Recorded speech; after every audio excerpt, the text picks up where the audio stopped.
Spoilers for The Last Jedi, in any case, so be careful. Okay, ladies and gentlemen, today we're going to talk about one of history's most weakest Sith, apparently, Mr. Supreme Leader Snoke of the First Order. Now, to those of you who have seen The Last Jedi, you might have seen Snoke die in a horrific death, speared by the lightsaber of his own apprentice. One almost feels pity for this First Order. However, I am here to put forward a new theory, a new way for us to understand that scene. And if you follow me here, you will understand that Disney and Lucasfilm and all the producers pulled one of the largest and biggest hoaxes ever. So come with me. But remember, this is only a fan theory. But it is backed up by evidence from legends and from the canon continuity. So let us begin. First, we must understand that Snoke is really powerful. In this movie, we have seen the power of the Force that we haven't seen since the Legends. Astral projection, mind hallucinations across distant planets and star systems, a Force bomb unlike anything else. But here's the deal. Snoke is amazingly powerful in the movie. He moves Rey around like a rag doll. He's able to plant false images. He can manipulate the Force to create lightning bombs. Kylo tries to defeat him, but is woefully unprepared for the power he has, as is Rey when she tries to take the lightsaber from him. We know now that Snoke has even been putting dreams and connecting them through the Force from when Luke Skywalker confronts them.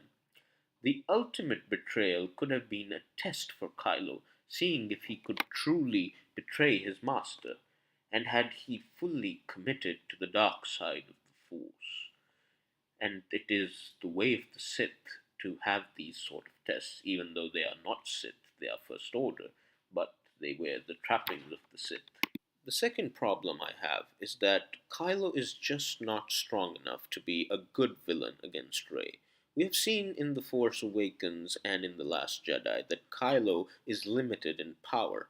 He is basically the equal of Rey, and if he is the equal, that means that there is no overarching villain that can be defeated in the last movie, as Sidious was for The Return of the Jedi. Okay, then we have to understand that Rey has brushed with the dark side.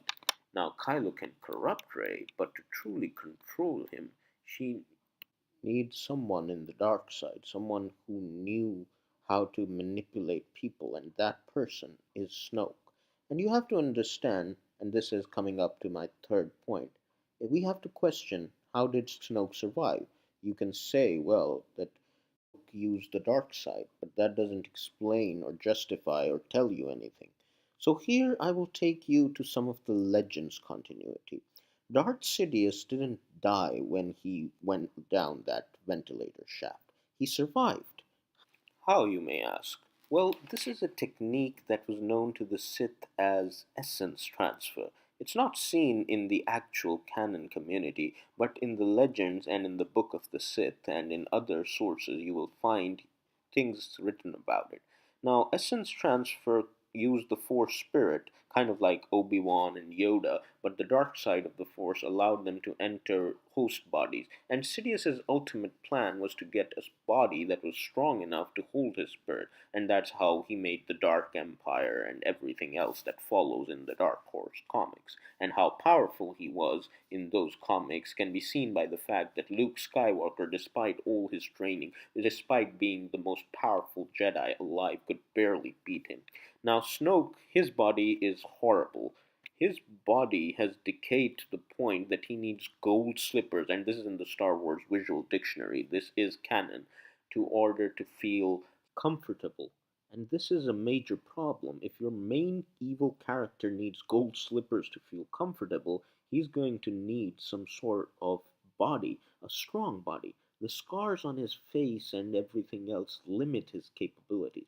He knows that Kylo is failing in his resolve. He could barely kill his mother, and therefore Snoke comes up with this ingenious idea.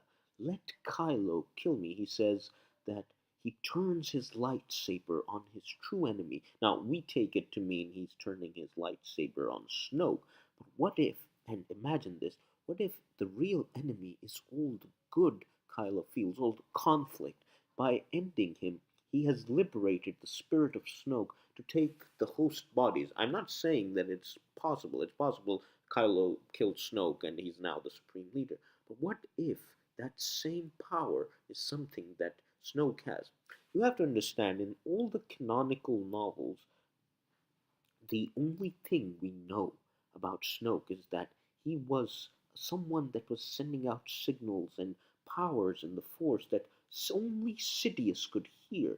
So the Darth Vader, despite being strong in the dark side of the Force, could not hear that power, that call in the Force. In the Outer Rim, in the unknown regions, Snoke mastered abilities in the Force that allowed him to create Starkiller Base, a literal planet that was full of dark side energy and technological prowess used to destroy. So is it really a stretch of imagination that he who said, I cannot be beaten, I see everything, had a backup plan, had some sort of way to survive? It is a stretch, I give you that, but it is a much better story than we expected. It is a much better tale that we can tell. So, what if Snoke, once his spirit is liberated of that weak body, goes to Biz, or whatever planet they choose to name it, I don't care, and then inhabits this host body? And in the sequel, we will see to The Last Jedi, you see Snoke return.